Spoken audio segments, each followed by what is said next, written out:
Hi friends, జీ5లో release అయిన శోధ Kannada web series ఎలా ఉందో ఇప్పుడు చూద్దాం. ఈ వెబ్ సిరీస్ తెలుగులో రిలీజ్ అవ్వలేదు, కన్నడంలోనే రిలీజ్ అయింది. ఇంగ్లీష్ సబ్ టైటిల్స్తో చూడాలి. పవన్ కుమార్, అరుణ్ సాగర్, సిరి రవికుమార్ ప్రధాన పాత్రలు పోషించిన ఈ వెబ్ సిరీస్ 6 ఎపిసోడ్లతో సాగుతుంది. ఒక సినిమాని డైరెక్ట్గా సినిమాగా రిలీజ్ చేయకుండా చిన్న చిన్న ముక్కలుగా రిలీజ్ చేసి జీ5లో కొత్త ట్రెండ్ క్రియేట్ చేశారు. అటువంటి ట్రెండ్లోనే ఈ వెబ్ సిరీస్ కూడా వస్తుంది.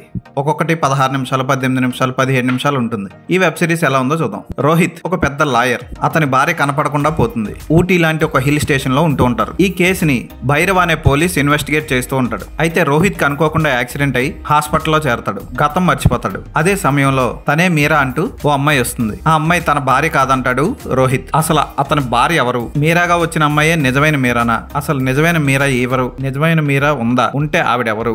ఆవిడకి ఏం జరిగింది అన్నది వెబ్ సిరీస్ చూసి తెలుసుకోవాలి. Best photography, best background music, best పెర్ఫార్మెన్స్లతో ఈ వెబ్ సిరీస్ సాగుతుంది. ఆఫ్ కోర్స్ క్లైమాక్స్ని మనం ముందే ఊహించవచ్చు. మన ఊహకి తగ్గట్టు క్లైమాక్స్ ఉంటుంది. క్లైమాక్స్ అయిపోయిన తర్వాత పోస్ట్ క్లైమాక్స్ చిన్న సీన్ ఉంటుంది. ఆ ఒక్క సీన్ మైండ్ బ్లాక్ చేస్తుంది. రోహిత్ పాత్రలో పవన్ కుమార్ సూపర్ గా యాక్ట్ చేశాడు. 5వ ఎపిసోడ్ లో అతను అపరిచితుల్లో బీభత్సమైన యాక్టింగ్ చేశాడు. ఇక భైరవ పాత్రలో అరుణ్ సాగర్ పోలీస్ గా సూపర్ గా చేశాడు. హీరోయిన్ గా సిరి రవికుమార్ మీరా పాత్రలో సూపర్ గా చేసింది. అలాగే రోహిత్ మరదల పాత్ర కూడా ఆకట్టుకుంటుంది. రోహిత్ కూతురు పాత్ర కూడా బాగుంటుంది. మంచి లొకేషన్స్ లో అద్భుతమైన లైటింగ్, ఫోటోగ్రఫీతో ఈ వెబ్ సిరీస్ సాగడం విశేషం. జీ5లో కన్నడలో ఉంది. ఖచ్చితంగా ఈ వెబ్ సిరీస్ని చూడండి. త్వరలో తెలుగులో రావచ్చు, రాకపోవచ్చు. ఎక్కడ అసభ్యకర సన్నివేశాలు లేవు, డీసెంట్గా తీశారు.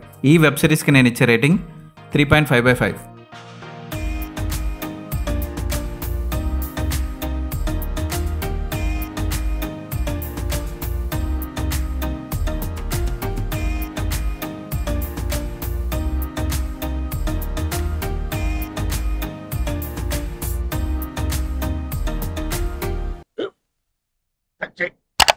స్కూల్ బెంచ్ లాగా ఎంత గట్టిగా ఉందోరా?